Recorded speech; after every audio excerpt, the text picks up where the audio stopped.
वंचित बहुजन आघाडीच्या वतीने gas cylinder टंचाई आणि त्यांच्या सर्वसामान्यांच्या जीवनावर होत असलेल्या परिणामाविरोधात मोताळा येथे निदर्शने करण्यात आली।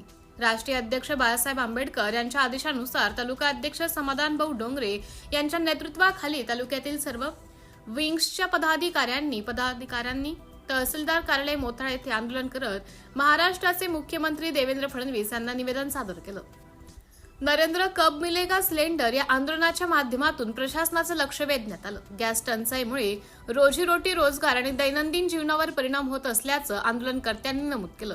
कृत्रिम टंचाई थांबवणे, काळाबाजार रोखणे, 25 दिवसांनीच गॅस देण्याची अट शिथिल करणे, काळाबाजारात करणाऱ्यांवर कठोर कारवाई करणे, वसतिगृहातील विद्यार्थ्यांच्या कम्युनिटी किचन सुरू करणे, परिस्थिती सामान्य होण्याबाबत प्रशासनाने स्पष्टता देणे, केवायसी नसल्यामुळे गॅस नाकारणे थांबवणे तसेच उज्ज्वला योजनेअंतर्गत दिलेल्या गॅस सिलेंडरचे जिल्हाधिकारी यांनी ऑडिट करावे अशा विविध मागण्या निवेदनातून करण्यात आल्या।